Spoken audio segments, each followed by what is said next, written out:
Hello, everyone. Coming to you from my new digs in Roanoke, Virginia. Pretty exciting stuff. So, there were some bans in Modern, and Standard is kind of lame duck right now.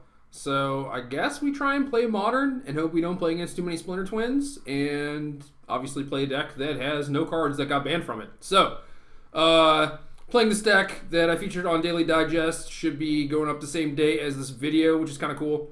Kind of works hand in hand that way. And then, Kenji Sumura, Hall of Famer, very, very famous Magic player, also very, very good Magic player. 5-0 to Modern League with this deck, and some of you might know that I kind of have a soft spot for both Death Shadow and Kiln Fiend, and this deck has them both, so dear God, we have to play with it.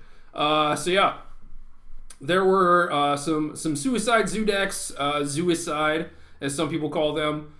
Decks that had Death Shadow, Monastery Swiftspear, Wild Nacatl, and some other creatures that I'm forgetting, I guess. But this one just cuts all the green. It is straight Grixis. It has Death Shadow, Kiln Fiend, Gurmag Angler for creatures, and that is it. It is just very, very clean with its 12 creatures. To find our creatures, we have Serum Visions, Sleight of Hand, and then Mishra's Bauble and Gataxian Probe to kind of set everything up. And then we have some Lightning Bolts, which are just, pretty good general all-purpose card. You can either finish off opponent or clear out some blockers. Also, Teamer Battle Rage for the big finish with Kiln Fiend or Death Shadow. Sometimes even Gurmag Angler.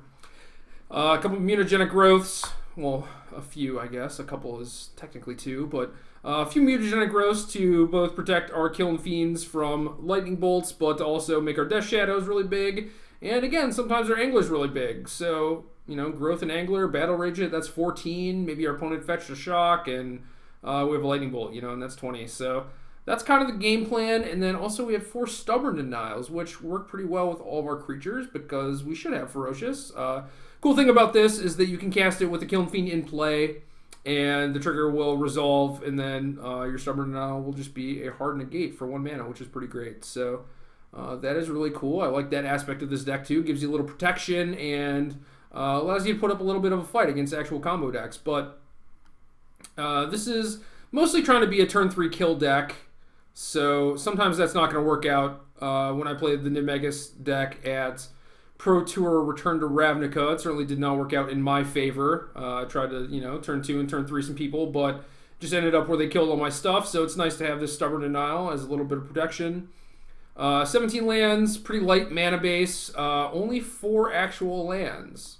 Watery Grave, Blood Crypt, 2 Steam Vents, the rest are fetch lands. Basically, you want all your land drops to be fetch into duel to turn on Death Shadow, which makes a lot of sense. You want to be able to cast this thing on turn 2 and hopefully kill him on turn 3, so you kind of just want to go fetch, untap duel, fetch, untap duel.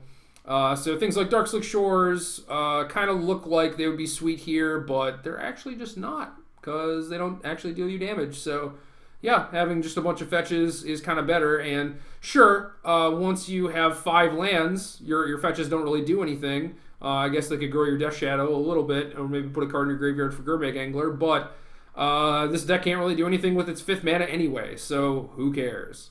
It is just get to 4 lands.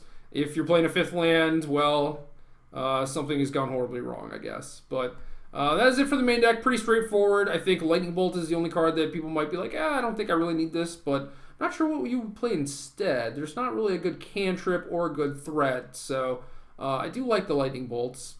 And then for the sideboard, again, pretty straightforward. We have 4 Spellskites. I assume those kind of help against burn. Maybe the burn matchup is bad. I'm not actually sure, but maybe these are here mostly for Twin, which if that's the case, then they could just go. And then we have 4 Thoughtseizes and a Duress to put up a little bit more of a fight against combo decks.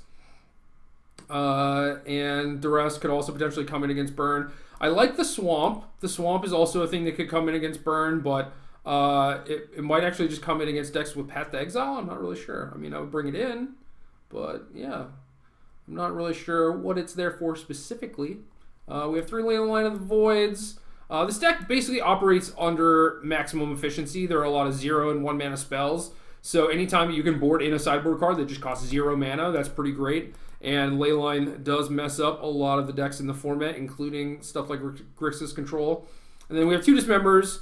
Creature combo decks, mostly. Although I could see this coming in against decks with, like, Thalia and stuff, too, because Thalia is kind of a giant beating. But, again, this is another thing that I think is primarily there for Splinter Twins. So, a lot of the sideboard stuff can change around, but I just want to play it as is. So, that's about it. And win or lose, I think we're going to have a lot of fun. So, let's do it.